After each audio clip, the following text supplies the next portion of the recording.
नमस्कार. Maharashtra police news 24 मध्ये आजची ब्रेकिंग न्यूज. पुणे जिल्ह्यातील इंदापूर तालुक्यातील कळशी व सोलापूर जिल्ह्यातील करमाळा तालुक्यातील कुगाव या दोन्ही गावाच्या मधोमध उजनी जलाशयामध्ये नाव पलटी होऊन 6 जण बेपत्ता. 18 तास उलटून गेले, अद्यापही पत्ता लागलेला नाही. शोध मोहीम चालू असून प्रशासनाच्या वतीने शर्थीचे प्रयत्न या ठिकाणी चालू आहेत. नमस्कार, मी अतुल सोनकांबळे. आज आपण पोहोचलो कळाशी आणि कुगावच्या मध्यस्थी जे नदीपात्र आहे, या नदीपात्राच्या ठिकाणी आपण पोहोचलेलो आहोत. करमाळा तालुक्यातील कुगाव आणि पुणे जिल्ह्यातील कळाशी या दोन गावाच्या मध्यभागी उजनी जलाशयाचं पात्र आहे. आणि या उजनी जलाशयाच्या पात्रामध्ये काल साधारण 5:30च्या दरम्यान या ठिकाणी वादळी वाऱ्यासह पाऊस झाला. आणि या त्याच्या वाऱ्यासह गावाच्या मध्ये पात्रातून प्रवासी या ठिकाणी वाऱ्याच्या वेगामुळे नाव पडून या ठिकाणी 6 बेफाल या ठिकाणी समजत आहे. आज 18 तास उलटून गेलेले आहे, अजून तरी एकाचाही पत्ता लागलेला नाही. शासनाच्या अनेक एनडीआरएफच्या टीम या ठिकाणी दाखल झालेल्या आहेत. युद्ध पातळीवर या ठिकाणी शोध मोहीम सुरू आहे. आपण पाहू शकताय उजनी जलाशय या पात्र या ठिकाणी हे शोध मोहीम चालू आहे.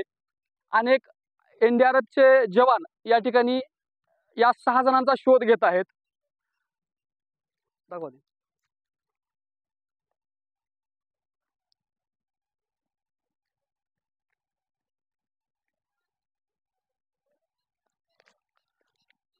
तर आपण पाहिलं असेल या ठिकाणी हे एनडीआरएफचे पथक या 6 जणांचा शोध घेत आहे.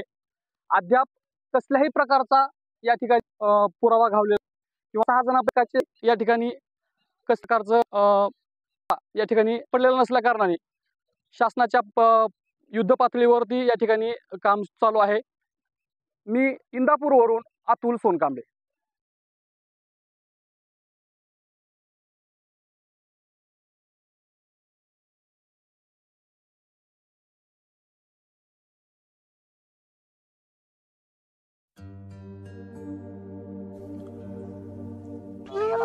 कळाशीला जाताना उत्पत्ती झाली आणि ते गायब झाले. ते काय तपास नाही, गौर आल्यामुळे काही सुविधा करताय फोन मला आला, मग आम्ही सकाळी आलो. तुम्ही आल्यापासून या ठिकाणी शोध मोहीम चालूच आहे. प्रशासनाच्या वतीने कुणी दिलासा दिला का? दिलासा दिला म्हणजे ते त्यांचं ते काम चालूच आहे ना, त्यांचं बंद नाही. ते आतापर्यंत 12 वाजे तरी त्यांचं काम चालूच आहे. ते बघतातच, डिपार्टमेंट आहे, हे सर्व काम चालूच आहे. अजून काय ते सक्सेस होत नाही.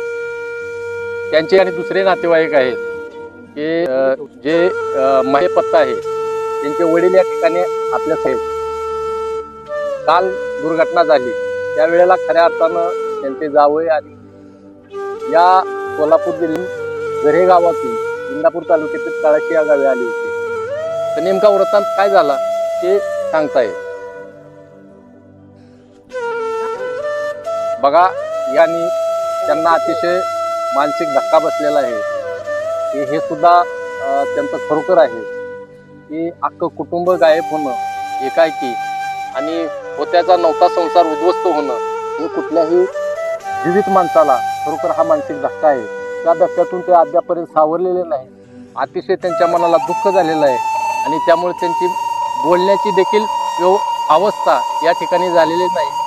या ठिकाणी अनेक महिला नातेवाईक आहेत, अक्षरशः त्यांचा आक्रोश चालू आहे. ते आपण शकता की या ठिकाणी महिलांची सुद्धा अतिशय दयनीय अवस्था झालेली आहे आणि ते जीवित आहेत मृत पावलेत हे आजकाल समजू शकलं नाही. या अशा विस्तीर्ण जलमध्ये ते कुठे गायब झालेत हे कळायला मार्ग नाही. दुर्घटना झाल्यापासून अद्यापपर्यंत शोधकार्य चालूच आहे, परंतु अद्यापपर्यंत समजलेलं नाही की ते या विस्तीर्ण अशा पाण्याच्या तळाशी गेलेले आहेत, मृत आहेत का जिवंत.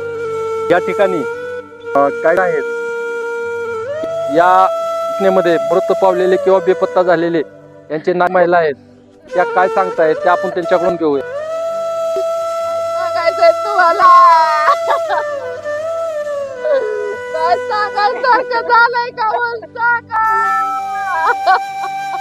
बघा या ठिकाणी महिलांचा अतिशय आक्रोश आहे.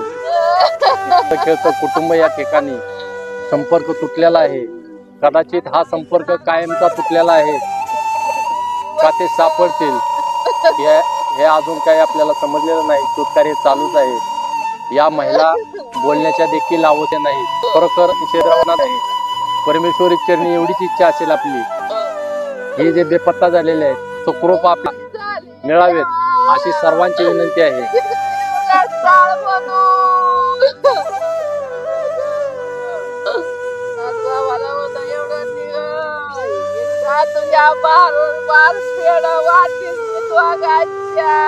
बघा, या नातेवाईकाच्या पत्ता महिला आणि पुरुष परमेश्वराचा दावा कशाने करतायत. हृदयद्रावक घटना आहे.